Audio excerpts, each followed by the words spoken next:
मैया। तो कैसे हो दोस्तों, आशा करती हूँ आप लोग ठीक होंगे।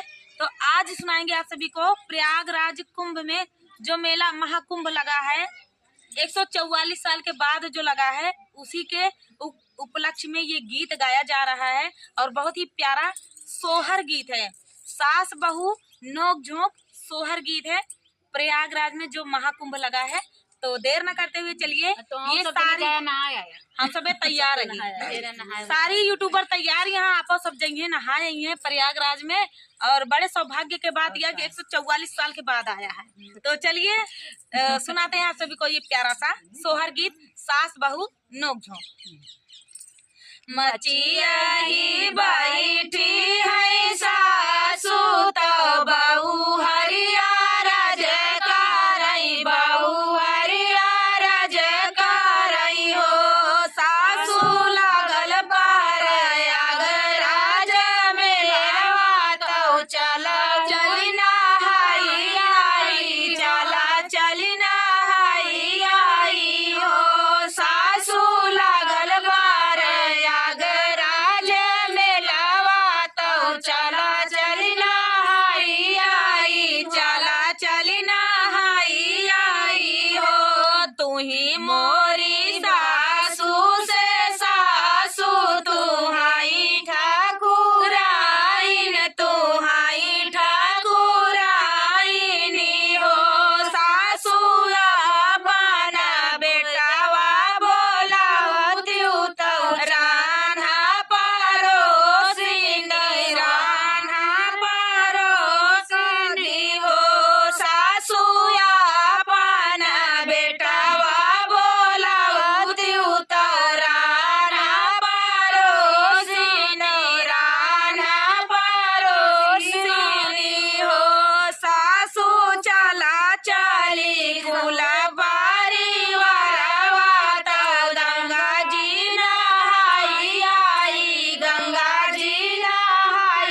दोस्तों ये प्यारा सा महाकुंभ सोहर गीत आप सभी को कैसा लगा कमेंट में जरूर बताना दोस्तों। मिलते हैं अगले वीडियो में, तब तक के लिए जय हो गंगा मैया। नमस्कार दोस्तों, कैसे हो आप सब? आशा करती हूँ आप लोग ठीक होंगे। आज सुनाएंगे आप सभी को चुटकुला नाच गीत है और बहुत ही प्यारा है। इसमें एक तिरिया अपने पति को क्या कहती है, पहचान नहीं पा रही है। अंधियारे में सही बात है। अब अंधियारे में हाँ, अब भौजी से देखा ननद भौजाई नोक झोंक गीत है और चुटकुला ननद भौजाई नोक झोंक गीत है और अपने पति को ही नहीं पहचान पा रही है। अंधियार है तो नदिया ननद रानी ने कहा कि दिया दिखावे कहाँ है। हाँ, नदी कहा यहाँ दिया दिखावे, देखा नंदी कैसे दिया दिखावा थी। भौजी देख रही है यार। अच्छा हाँ, भौजी देख रही है। हाँ तो चलिए सुनाते हैं आप सभी को ये प्यारा सा चुटकुला नाच गीत। आटरिया पे चोर भौजी दिया ना देखावा, आटरिया पे चोर भौजी दिया ना देखावा, आटरिया पे चोर भौजी दिया ना देखावा, आटरिया पे चोर भौजी दिया ना देखावा। हमारे साजन जी का लंबी लंबी मोछिया, हमारे साजन जी का लंबी लंबी मोछिया, इनके साजन जी के लंबी लंबी मोछिया, मुंडा चुंडा कौन भौजी दिया ना देखावा, ये मुंडा चुंडा कौन भौजी दिया ना देखावा, आटरिया पे चोर भौजी दिया ना देखावा, आटरिया पे चोर भौजी दिया ना देखावा। अरे हमारे साजन जी का बड़ी बड़ी अखिया, हमारे साजन जी के बड़ी बड़ी अखिया, हमारे साजन जी के बड़ी बड़ी अखिया, काना कुच्चा कौन भौजी दिया ना देखावा, काना कुच्चा कौन भौजी दिया ना देखावा, आटरिया पे चोर भौजी दिया ना देखावा, आटरिया पे चोर भौजी दिया ना देखावा। अरे हमारे साजन जी का गोरे गोरे गलावा, हमारे साजन जी के गोरे गोरे गलावा, अरे हमारे साजन जी के गोरे गोरे गलावा, काला कलुआ कौन भौजी दिया ना देखावा, काला कलुआ कौन भौजी दिया ना देखावा, आटरिया पे चोर भौजी दिया ना देखावा, आटरिया पे चोर भौजी दिया ना देखावा।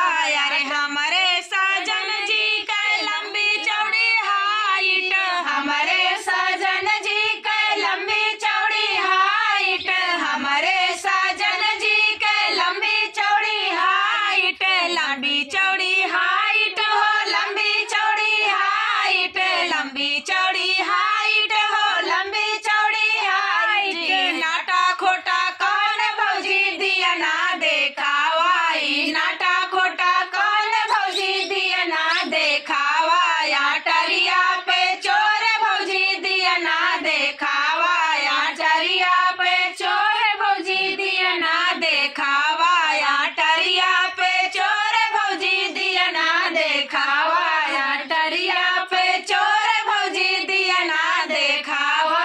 ए ननद गई हम इनका भौजाई है, दिखा दे दिया दिखाते हैं ना, चीज नहीं पावत यहाँ अपने सजन जी का। दिन से रात इन्हें खुदे पहचाने। तो चलिए दोस्तों, तब तक के लिए बाय। नमस्कार दोस्तों, कैसे हो आप सब? आशा करती हूँ आप लोग ठीक होंगे। आज सुनाएंगे सभी बहनें आप सभी को सोहर का उठान गीत चुटकुला। बहुत मजा आने वाला है, अब बहुत धमाका होने वाला है वीडियो में। और चुटकुला सोहर का उठान गीत है, आखिरी तक सुनना। एक जेठानी क्या क्या चुरा के लेके जाती हैं, हाँ मान सम्मान मिले, एक तिरिया है, उनको बच्चा हुआ है और समझ ले इनका हमारे मिले भैया कहे से कि लड़े में कुछ ज्यादा तेज यहाँ। अब आप लड़ी ले थी, लेकिन अब हम चराऊ हम झड़ती ले तो हाथ चला। हाँ सही भाई इनके बच्चा भा है। हाँ। ये जेठानी को बुलाए यहाँ पने। हाँ, ये हमारी इनका जेठानी जेठान है। चोरा ये हमारी जेठानी है। हम जेठानी से लागत है इनका अपन लोग बताइए। तो जेठान जान ले कुछ चोरा ले हैं यहाँ। देखा है न का झारा ले थी उनसे। कैसे कैसे अब निकाल बहुत धमाकेदार है, बहुत ही प्यारा। तो चलिए सुनाते हैं।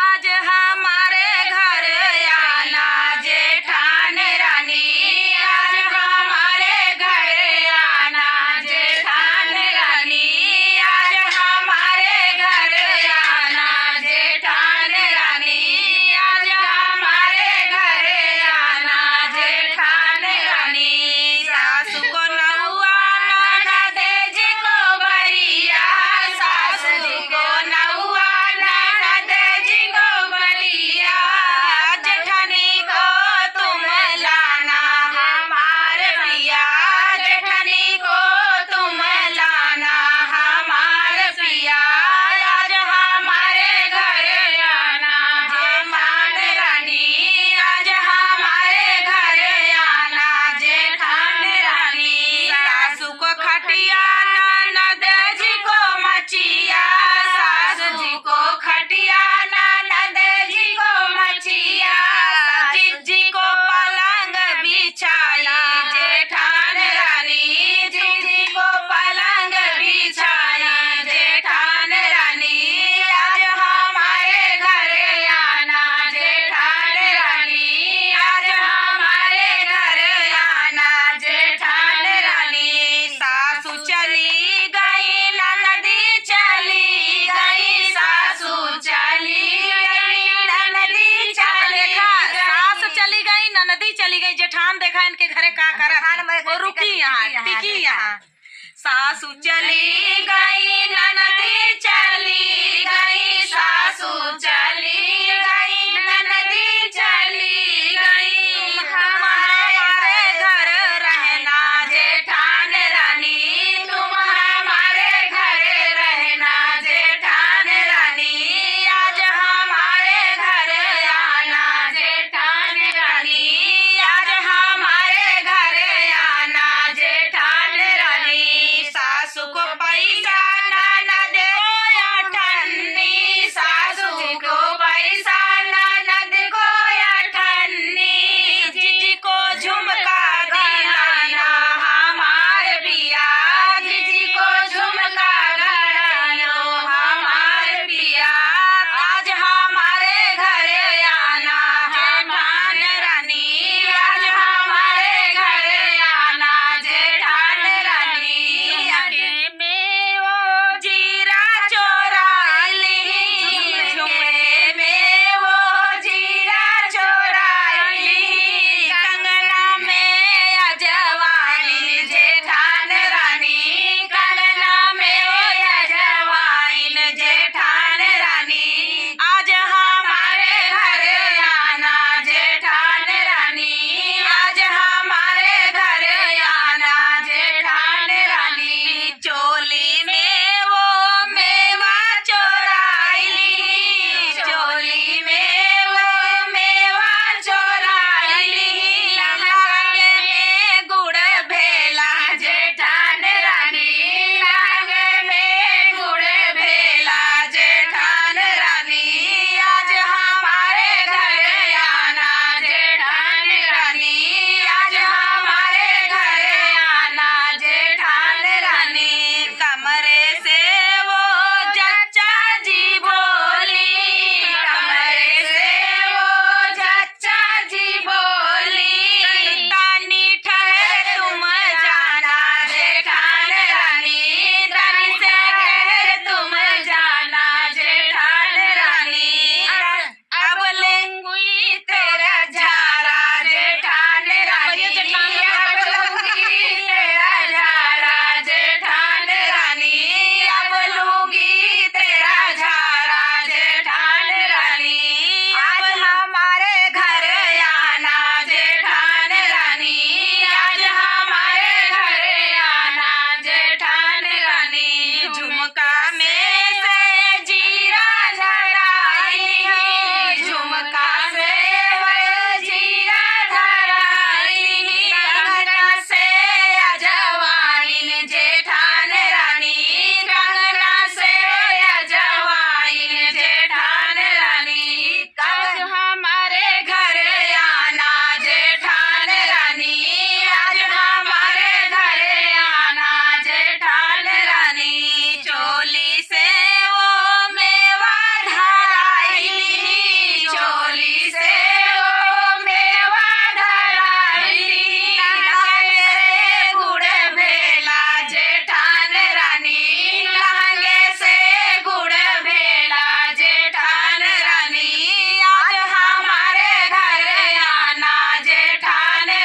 आज हमारे घर आना जेठान रानी।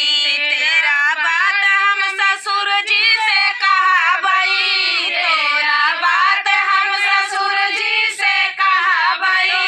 मचाई दे भाई हल्ला जेठान रानी, तो मचाई दे भाई हल्ला जेठान रानी। बात तोहरे मायके में कहा भाई, बात तोहरे मायके में कहा भाई। जेठनी रानी तोहरा मायका छोड़ो भाई, जेठान रानी तोहरा मायका छोड़ो भाई जेठान रानी।